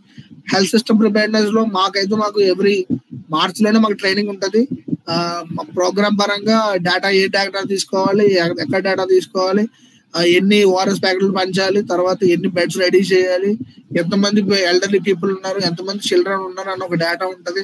ఆ డేటా అందరినీ ప్రెగ్నెంట్ ఉమెన్ ఎవరు, ఎక్కడ ఎలా చూసుకోవాలి, వాళ్ళ హాస్పిటలైజేషన్ ఎట్లాగా, in case of any emergency ఉంటే ఎట్లాగా అన్న దాని మీద మేము కంప్లీట్ గా ప్రిపేర్ అయ్యి ఉంటాము.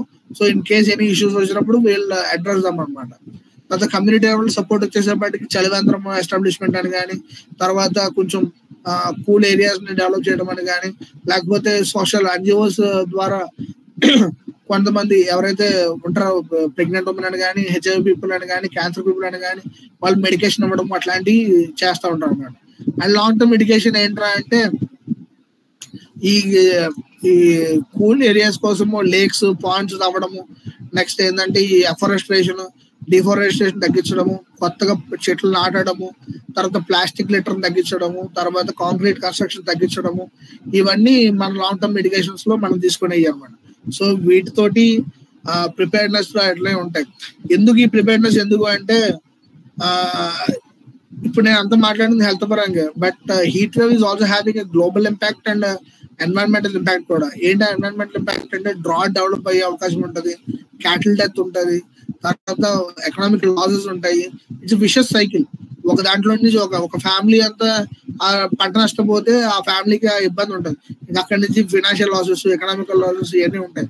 So heat wave is not a simple thing, it's like global villain అనమాట. So we have to fight it against it in a prepared manner and in a well ordered manner. ఇదేంటంటే రెండు theories ఉంటాయి, theory of exposure and theory of avoidance. Heat waves వచ్చే వరకు I will always suggest theory of avoidance, అంటే దాన్ని avoid చేయడం best theory అని చెప్తాను. So try to be in a cool area, దాన్ని ఏమంటారు హీట్ వేవ్ ని అవాయిడ్ చేసుకోవడానికి ట్రై చేయండి. Prior 10 o'clock and post 4 o'clock మీ యొక్క వర్క్ ప్యాటర్న్ చూసుకుంటే బాగుంటుంది. అండ్ మిడిల్ లో చూసుకోవాలి తప్పదు అనుకుంటే మాత్రం ప్రాపర్ కేర్, అంటే హైడ్రేషన్ పెట్టుకోవడము, నెక్స్ట్ కూడా ఏంటంటే లైట్ క్లోదింగ్ వేసుకోవడము, నెక్స్ట్ ఏంటంటే పబ్లిక్ ట్రాన్స్పోర్ట్ ని ఎక్కువ యూజ్ చేయడము, ఒకళ్ళే బండి మీద వెళ్ళిపోకుండా లేదు తప్పదు అనుకుంటే కార్ పూలింగ్ లో వెళ్ళడము అట్లాంటివి ట్రై చేసి జాగ్రత్తగా మీ యొక్క ఆరోగ్యాన్ని కాపాడుకుంటారని తెలుగు తీసుకున్నాను.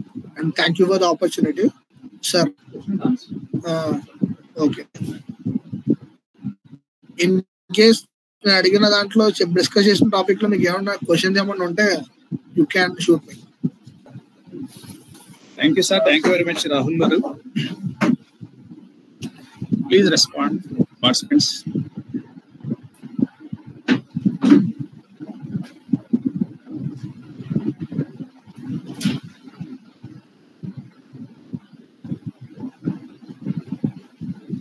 Good afternoon sir. Good afternoon sir. Principal garu, good afternoon garu, Paparao గారు.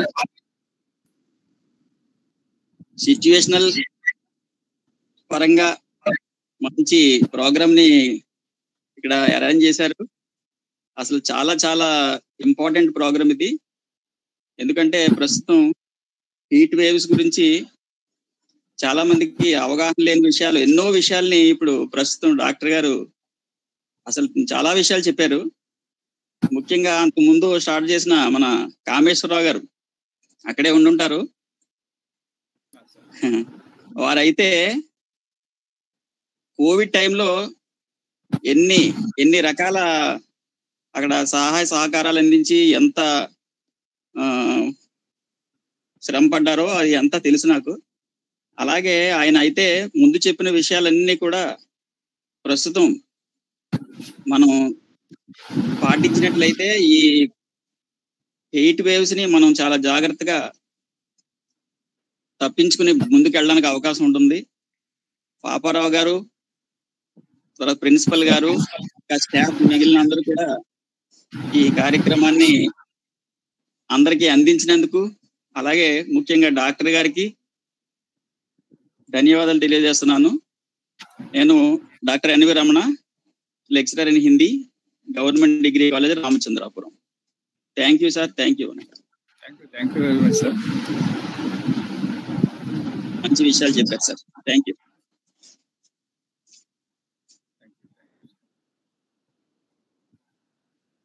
Please respond. Response from participants.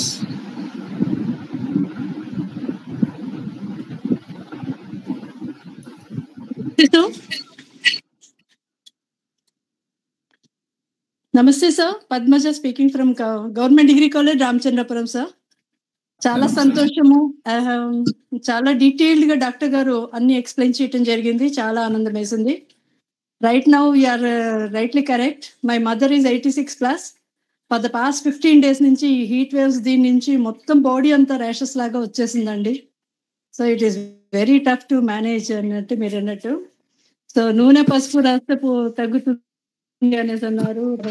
అది చేసేటప్పటికీ కూడా మొత్తం ఒంట్లోదంతా ఇంకా పొంగినట్టు అయిపోయింది. మళ్ళా చూసినట్టయితే ఇంటేక్ కూడా రోజు కొంచెము ఎవ్రీ 2 hours మరి చాలా భయంకరంగా వచ్చేటప్పటికే వేపరసమే అదే ఫ్రెష్ గా ఇవ్వమని చెప్పారండి. సో అదే చేస్తూ ఉన్నాం. బట్ స్టిల్ అన్నమాట అన్ని కొంచెం నయమవుతున్నాయి. But still there are some parts of the body ఇంకా కంప్లీట్ గా అదేంటి పర్టికులర్ గా మోకాల కింద అడుగు భాగంలో అట్లంతా కూడా ఊజింగ్ అది వస్తూ ఉంది. సో ఈ చెమటలు దీనికి అట్లా అని చెప్పి సో మీరు అన్నట్టు చాలా టఫ్ గానే ఫీల్ అవుతూ ఎండలకి అనమాట. మీరు అన్నట్టు కూల్ ప్లేస్ లో పెట్టి అట్లా అనేసి ఏసీ నుంచి జస్ట్ వాష్రూమ్ కు రావాలనేసి బయటకు వచ్చేసినా కూడా పూర్తి స్వెట్టింగ్ లాగా వచ్చేసినట్టు అయిపోతుంది. అంత ఎండలకు చాలా ఇబ్బంది అయిపోతుంది. సో ఎనీవే మీరు చెప్పినటువంటి ప్రికాషన్స్ అన్ని కూడా మేము తీసుకుంటామండి.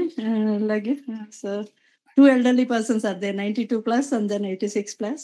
So you have given a wonderful detailed mukhyenga andarki. And regarding the electrolytes and the condition of young children and like small children and the elderly and aged and everything, it was dealt with quite well. And you elaborated quite well, sir, because we all have to take care of our elderly and at the same time the younger ones. But I want to thank that you have in fact dealt with the climate change, which is a research topic, in fact, sir. And climate change is the one which has impacted and it is impacting our lives. And you have dealt with the global climate change, then narrowed down the topic, and then brought awareness regarding how to deal, what are the measures to during the season, and what are the different types of the kind of measures which should be taken, and what are the types of we can say treatments available, and also the ORS and the kind of cooling saline system, everything you had explained very elaborately, sir. I'm very thankful to all the team members. I'm thankful to the doctor and also his team members. I'm thankful to the organizers, Paparao Garu, Dr. Paparao Garu, for organizing a wonderful session. Beat the heat. Really, you beat the heat. Thank you so much, sir, for giving me this opportunity for speaking as one of the participants. Thank you, sir. Thank you, madam. Thank you for your response.